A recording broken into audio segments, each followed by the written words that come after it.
Have you ever come to a strip mall like this in the suburbs and thought, it's all right. I just wish there was a tram here though. Well, me neither, but this one has one. The Baltimore Light RailLink, weird name by the way, runs through 33 stations over 30 miles of track, which is somehow longer than the metro. It operates from Hunt Valley all the way in the north, down towards Baltimore, roughly paralleling I-83, through the city center, and then to Linthicum, which I frequently mispronounced as Lithicum in this entire video. From there, the line splits into two, with one branch going west, then south to the Baltimore Thurgood Marshall International Airport, and the other branch going southeast to a stop just before Glen Burnie. Why they didn't budget some more to extend it just a bit further to the commercial center is beyond me. On another note, there are shockingly almost no transfers to either the metro or intercity trains that I would call good, making for an awful line network-wise. There was once a shuttle to Penn Station, but that's been closed for many years now, so the only good connection is at Camden Yards.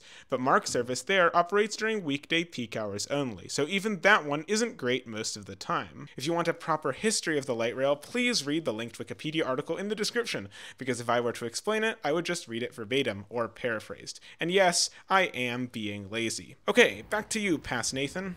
It's Friday, March 8th of 2024, and today I'm here at the Hunt Valley Terminus, which is one of those dumb American towny centuries with one main street and acres of parking.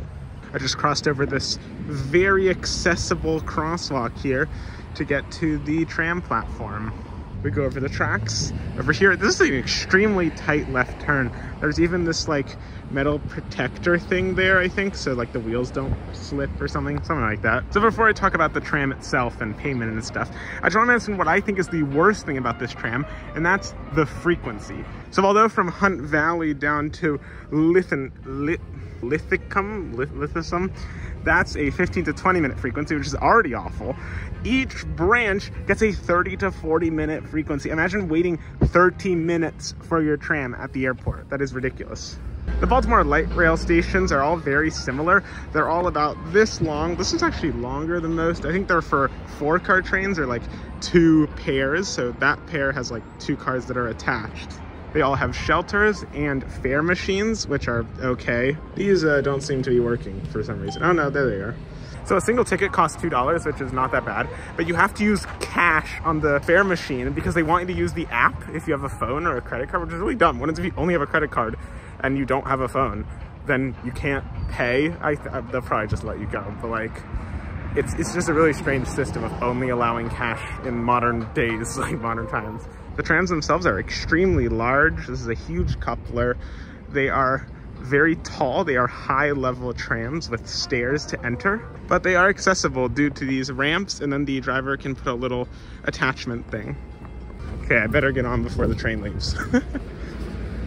And we're moving. A lot of the tram is wrapped with the Maryland flag, so a lot of the windows are a little harder to see out of. You can see the mid part bending. I think the best thing about the tram are these screens here. They're very nice. They show you the next 3 stops and the final stop, the direction where it came from, and the announcements are good too. This station is Pepper Road. The seating on the tram is pretty standard. It's a 2x2 with a large aisle here in the middle. Seats, they're decently comfortable. They're not padded, but they're nice to sit on. I think what I find the weirdest about the tram line is those like barriers, like the railway crossing barriers. Most tram lines in the world, when they cross a road, they have lights and stuff. They don't have these huge barriers that block off the whole of the intersection. It's very strange that they thought that that was a necessary precaution. As you can see from the view here at the back window, this section of the line just outside of Hunt Valley is single tracked, which is interesting. It soon goes to a double track. The cab itself is actually very modern looking compared to the subway, at least, which I rode this morning. And we're already back to the double track after 2 stops, I think. Another thing, I feel like this tram has one of the worst land uses of any tram line. I think it's the worst land use of any tram line I've ever been on. It is ridiculous. You get to a stop and you see parking lot and strip mall and office building. It's really strange.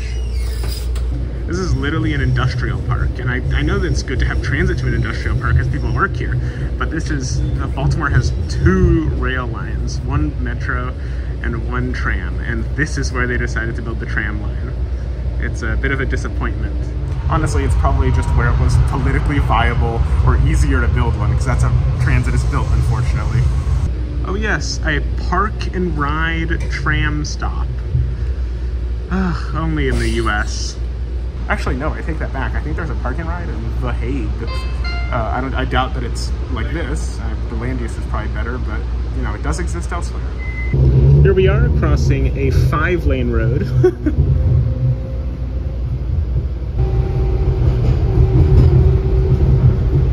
The tram can go really fast in some sections, but I think as it goes this fast, it's more apt to call it a light rail, which is what it actually is. I just like calling stuff trams.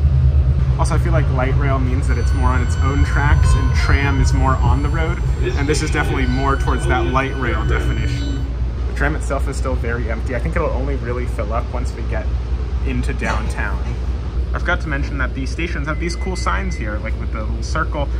I think there's supposed to be something in the circle with the name and then the direction as well. Another interesting thing about the tram, I feel like there's a lot of interesting things, is that there's no stop request. Like, there are those yellow buttons, but I think those only open the doors. Like, I think the driver will just stop at every single stop.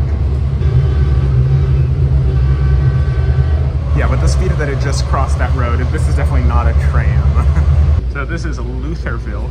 The next stop after this is Falls Road, which is 4 miles away. That distance is longer than the distance of the furthest 2 stops on the subway. I find it very strange that we're passing right by row houses, or just close houses, and the tram just doesn't stop at all. It just runs right through everything. Right, like there are houses right here that could be served by the light rail, but they're not, because they didn't build a station. It's not like the stops are too close together. If anything, they're too far apart. There's a nice lake here. This is cool. And here's Falls Road with, guess what? Another parking lot. Aha, so the circle is supposed to have something in it. A tram. That makes sense. This station is Cold Spring Lane. Did you hear that? Cold Spring Lane. Let me take a moment here to rant about how awful this station is. If you alight here and take the ramp up to street level, you are dumped right in the middle of a highway interchange. Who thought it would be a good idea to build the station entrance here? To get to solid land, you can walk east or west. To go west, you simply have to walk down a very narrow and uncomfortable sidewalk, cross a highway on-ramp that has no painted crosswalk or signalization of any kind, and continue down another of the same type of crosswalk for quite some time before it widens and you can breathe a sigh of relief. To go east, the process is not as life-threatening, just consisting of a narrow sidewalk and a marked off-ramp crossing. You can also cross here to the other side of the road, but I don't know why you would ever want to do that. Rant over. This is a nice little place. It's better than all the parking lots. Yes, I mustn't stand in the step well. I've never seen that word before. So press the button, I guess? Yeah, I guess so.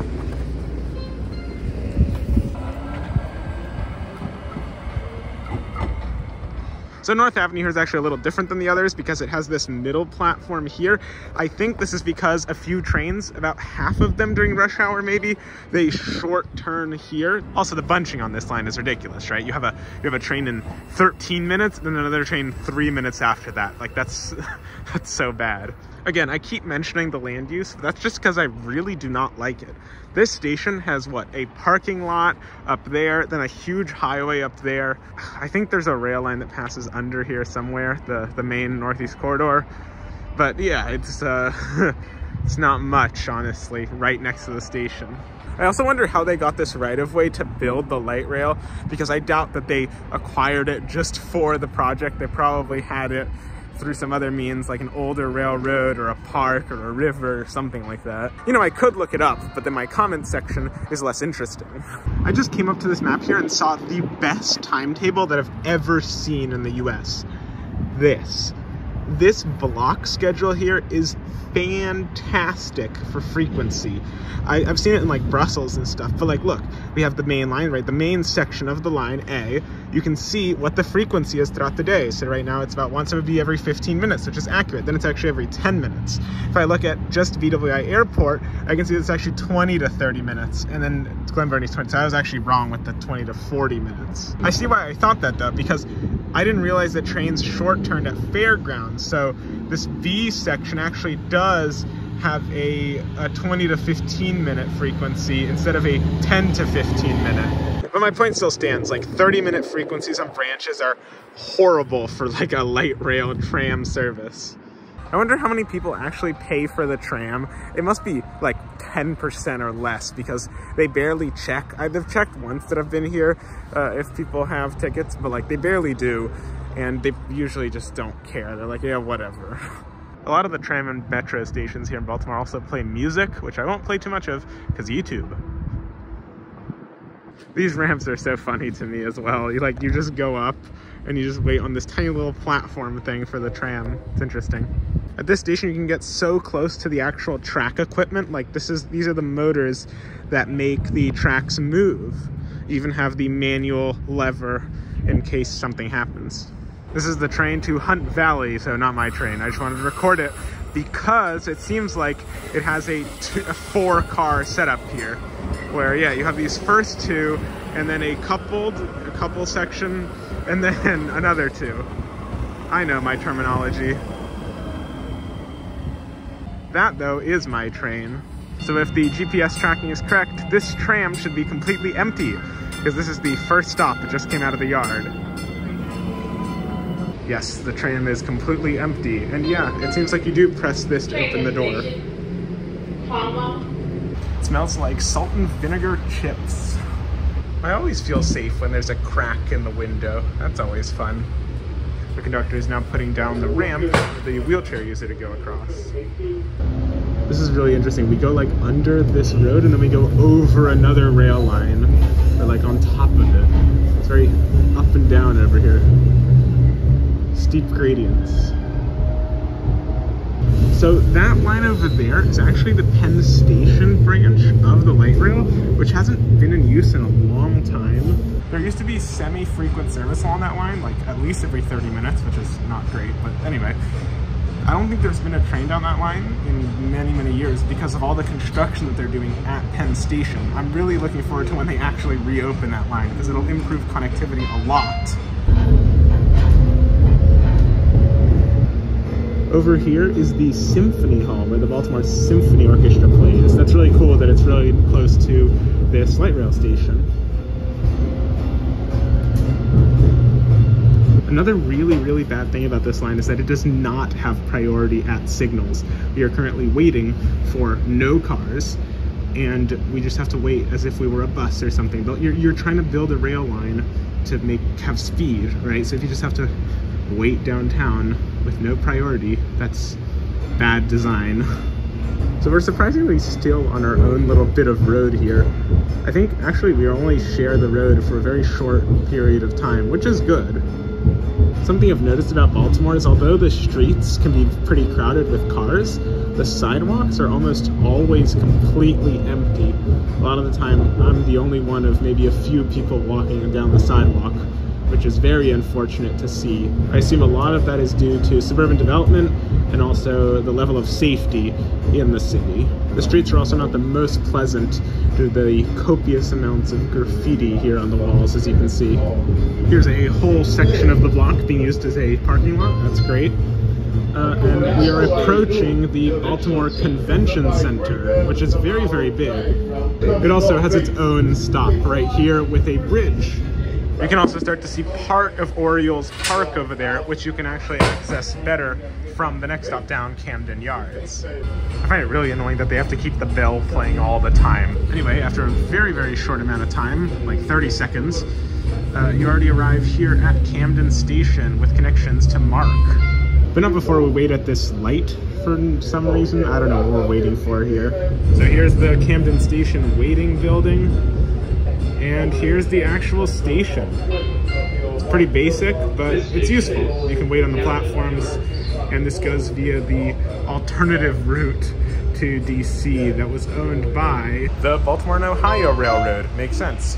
So that single little tiny track there is the Camden line, because it's been heavily reduced from what it used to be.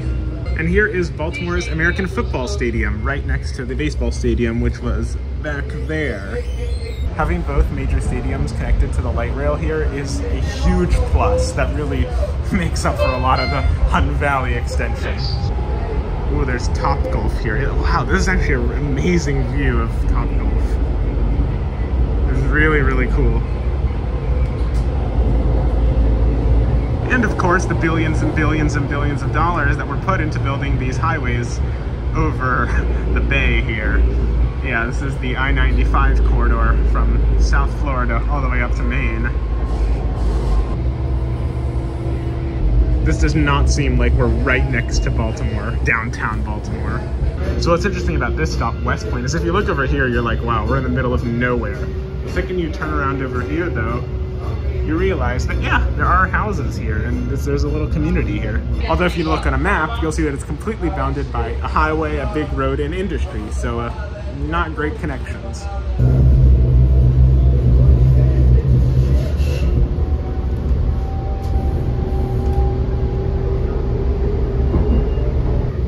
Why is this road so large? It's going through the middle of nowhere. Ooh, another park and ride. So fun. I just keep repeating myself, but there's not much to say about this line. So the next stop is Lithicum, as you can see here on the screen, and as you can see on this map here, this is where the line branches, and we're gonna go up here first. I've also noticed that MDOT loves using the Maryland flag. It's probably one of the few state transit authorities that uses their own state flag in promotion, which is really cool. Probably because it's also one of the best state flags. It is. I think it's way better than New York, for example. Imagine using the New York state flag in the MTA. Next station, Ferndale. That's the branch to BWI.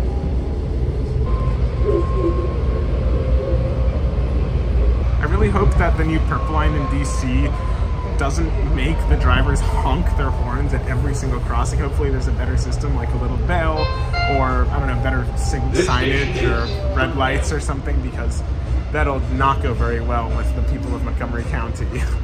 Ferndale here has one of the best land uses, except for downtown, out of any other stop that I've seen. There's a little deli here, fire station, and some houses, and some commercial. And as I hate this horn. As the diagram is showing, the next station is the last station of this branch. Wow, we're approaching another strip mall. I think it's very poetic that Cromwell, Glen Burnie, the last station, and Hunt Valley both are so similar, just strip malls. Yeah. It's funny how you travel on a train for like an hour and a half, or an hour and 10, 20 minutes, I don't know how long it is, and you're just in the same place again. Anyway, now I'm gonna get back on the same tram that I was just on, which is leaving in 1 or 2 minutes, and go back to Lithicum and change. I was just on that train, and the train to BWI is in 2 minutes, and then 6 minutes? What is up with this bunching of like a train right after each other, and then a long gap? I think the next train after that is in 40 minutes or something. It's not great. This is a pretty cool shot of the train just leaving. It's so straight here. That horn is way too loud. And for your safety, please stand behind the yellow lines on the platform. Those buttons don't seem to work. Here are where the branches split. So over there is where I was at Cromwell, and this is the BWI branch. I think here is the start of the long-term parking. I can already see some airport-style parking signage. BWI, like most other airports here, have so much parking. There's a lot of parking. There's a really cool shot of some of the planes here. It's a UPS 3-jet plane, looks like. This BWI Business District. As the announcement said, this is the business district stop, also for just parking, if you parked here. I think over here, actually, where is said business district? I just see parking all over us. Anyway, now we're making the curve into the actual airport grounds. Are we single tracking here? Huh, I did not notice that the line here was single tracked. Now we're very slowly approaching the BWI platforms at 5 miles an hour, it seems like, according to that big orange sign. And here we are. I really wonder what the connection to the terminal is like. Yeah, single tracking this line is a very weird cost-cutting measure because it is, in theory, a very important connection, right, to an airport. And you single tracked it, like that's not very good for future proofing. This is an interesting ramp, by the way, which goes to a wooden platform to nothing. I've noticed that approximately 0 people I've seen here actually have suitcases at an airport, probably because you have to step up 4 steps essentially to get onto the train, which is not conducive to luggage. I feel like a vehicle with steps is not the best mode for connections to an airport. This is the station itself. The canopy is really nice. You know, it's all covered, unlike most of the other stations. That's a plus. And also the connection to the terminal seems very, very easy. I think the terminal is just right here. You just sort of walk in. If your airline is close by, that's great. But if you actually have to go to somewhere all the way like over there, for example, and you have to walk all the way around, that's a little unfortunate. Yeah, you just walk in here and you're in the airport. There's a cool little information board here for maps, and I think there probably used to be timetables over here. These haven't been refilled in a while. There's also another fare machine inside, which is really cool, except I still hate the whole no credit thing. That's so ridiculous. Also, they don't even give out cards. They give out these little paper ticket things. It's ridiculous as well. But yeah, this is the end of my journey here at the beautiful, beautiful BWI airport. If you enjoyed, please consider liking and subscribing. Thank you very much, and I'll see you in the next one. Bye! If you didn't know, at BWI, right next to Security C up these stairs, is this really cool observation deck museum area with, you can see the planes, the contrast is not good here, and you can also see these cool exhibits.